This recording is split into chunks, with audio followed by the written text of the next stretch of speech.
Welcome or welcome back, literarians, to the Literary Lori YouTube channel. I'm Literary Lori, and if you are a writer who loves to read, or you're just a reader who loves to read books that center the lives of Black people and other people of color globally, then you are in the right place because I love those things too. And in this video, I'm going to share 3 books that I loved very much that not only center the lives of Black people and other people of color, but also that feature main characters who are women of a certain age, aka women age 45 plus. Now, before I share what those 3 books are, I just want to explain why these books are on my radar and why I really want to read more of them, as I myself am a woman of a certain age. I mean, it's pretty basic. I want to read books that reflect my own lived and living experience.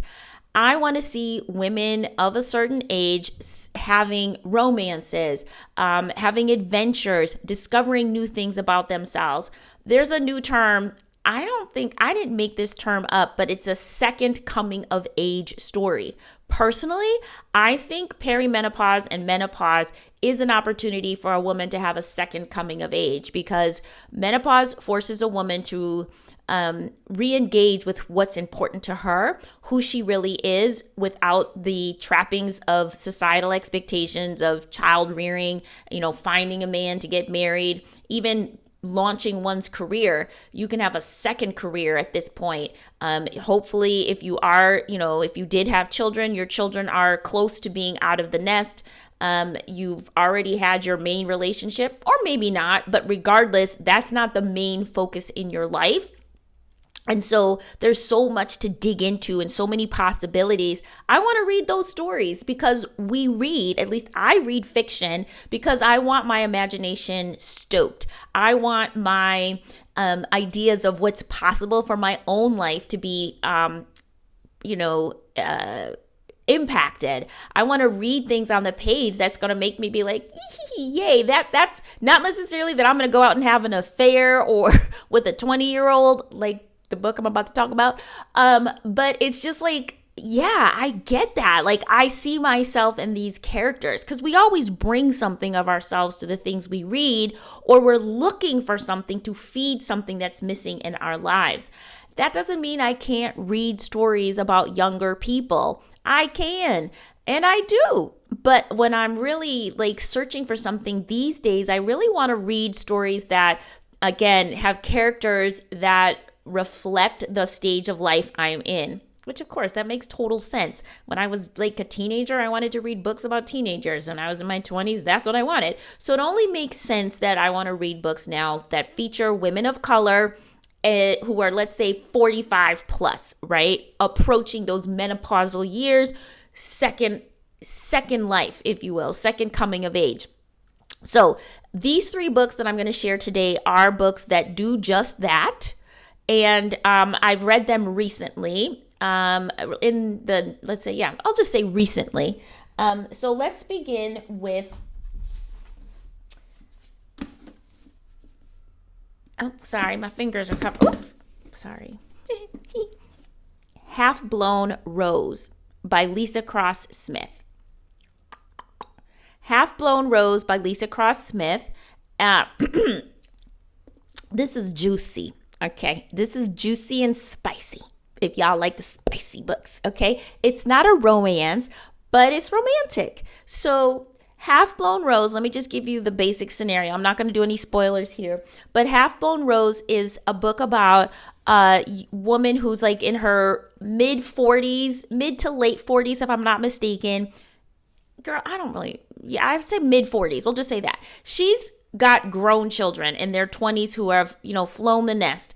Her husband does something that she considers a betrayal, and to lick her wounds, she flies to Paris because she comes from a well-to-do family. She's a Black woman, I forgot to mention, so main character, Black woman. She flies to Paris. Her parents own an apartment in Paris, and she stays in this apartment to like figure out how she's going to forgive her husband, if she's going to forgive her husband. And she's teaching. She's an artist, so she's teaching at a university. In the meantime, while she's teaching, she meets this attractive little French student. He's like 24, and they start having an affair. So this is like a classic love triangle story. She's got her husband back home that she's trying to figure out, like, are we going to stay together or not? And then she's got a little 24-year-old French boy toy. And like I said, it's a little spicy, but in a totally like good way. It's not like over the top. And we are watching this woman get her groove on, right? In Paris, beautiful backdrop, coffee, food, like all the things.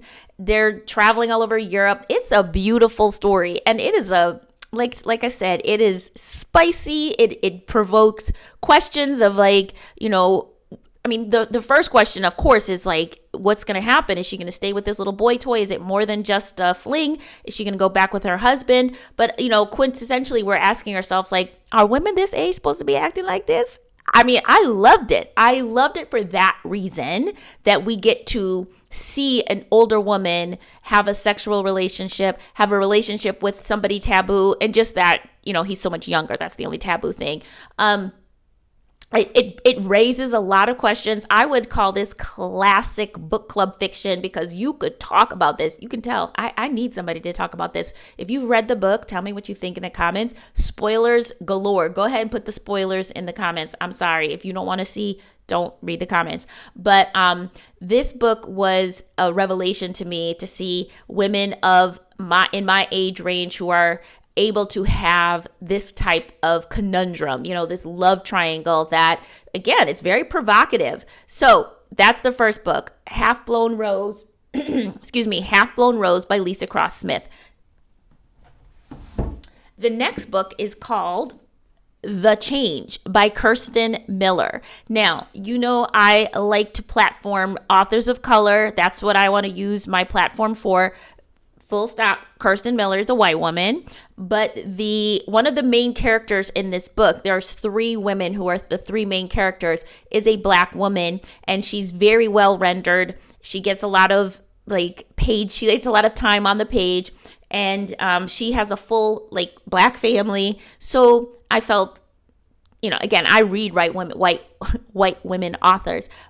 It's not like I don't read them, but I genuinely like to read stories where I see people who look like me on the pages that are, main character energy. And that is definitely the case with this book. There's three women who are working together to solve a crime in their town. There's a bunch of murders that happen, and these three women have to solve the murder. And they don't have to. They're not detectives at all. They're far from it. They're just regular women. However, this is where this gets so cool. Each of the three main characters is going through perimenopause, and the things that we hate about perimenopause, like hot flashes and brain fog and, hair growing in places that we didn't want it to, becomes a superpower. So the woman who is really struggling with hot flashes, she gets super strength. And the one black woman, she starts being able to hear the dead speak. And the third woman starts to become super connected with the earth, and she can kind of control plant life and interact in animals, insects. She can do everything kind of naturally, right? So the author Kirsten Miller has taken the worst parts of perimenopause, of menopause, and has turned them into our greatest strengths. And because of that, these women can then work on solving these gruesome murders. So the book, again, it plays with this idea of, menopause being a superpower. And it also plays on some very deep feminist tropes about women's empowerment and how, patriarchy is terrible. I don't want to give any specifics away because it's really a great thriller with, I would say it's a feminist revenge fantasy thriller. That's not on the book. I just made that up. But I literally reread this book at least once a year. And even though I know what's going to happen, I still manage to be surprised because it's really that good. The plot is that good. So that book, I really loved just the idea of the perimenopause transition becoming our superpowers. And even though it's exaggerated that these women actually have superpowers, I really like what the author did, trying to make us as women consider that perhaps perimenopause is a superpower. Like, it does strip away the baggage and makes us takes us down to our core essence of who we really are when we're not trying to, be perfect moms, perfect wives, perfect workers, that we get to see who we really are. So, I loved The Change. Like I said, I read it probably once a year. I read it originally as an ebook, and then when I found it in Spain, I bought it. So I was like, I bought it twice. That's how much I enjoyed it, and I highly recommend it for anybody who is going through the change. And needs some way to kind of reconsider what that actually means to them. I think that this book is like a gift to anybody who is struggling through menopause. All right, book number 3. I don't have a copy of it because I read it when I was living in the Library of Africa and the African Diaspora in Ghana. And I'm saying that because I want you to know I did not pick this book up because it was a Reese Witherspoon pick. I didn't even know it was a Reese Witherspoon pick. I knew it was a pick of my friend from Ghana who was like, read this, you'll love it. So, and she was right. So the book is called Sankofa. I'll put the cover somewhere here on the page. The book is called Sankofa, and it's by Chimbundu Onuso. And I loved this book, again, not knowing anything about it except that my friend suggested it at the library. So this book is basically about this mixed race, black and white British woman. She's in her early 50s. She's been married. She had her kid, but her husband cheated on her. So she's in the process of getting a divorce. Her mother, who is white, who raised her, has just died. And she's basically like, what the hell do I do with my life now? Because she basically gave up her career to raise her child, to be a housewife, and now she has nothing essentially, and she has to figure out who she is. By and by, she's going through her mother's papers and finds out who her father is, who she never knew about. She just never knew who her black father was, and she finds out that through a series of letters she finds in her mom's possessions, she finds out that her father is the president of a fictitious West African country. The country is so obviously Ghana, it's not even funny, but it's called Bamana in the book. So what does our main character, Anna is her name, what does she do? She goes to Bamana to see if she can meet her father. Now, who knew where this was going to go? But you don't know where it's going to go. It's not what anybody would expect. It's not a trite formula. I don't want to give anything away because it is in the unveiling of this relationship that the book is so good, because everything about it is unexpected, all the way up until the very, very end. It's delightful.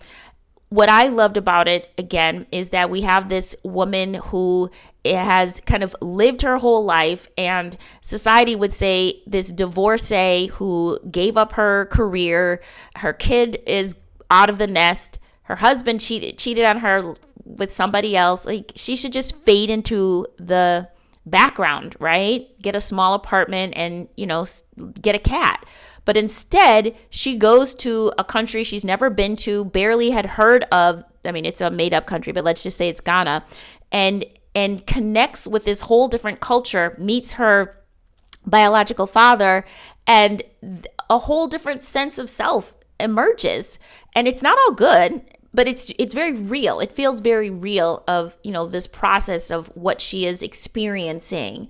And again, it goes to this idea of, just because you have lived, 30 years of a certain life, just because you are in your early 50s, doesn't mean you can't still become not a whole new person, but have, again, a second coming of age.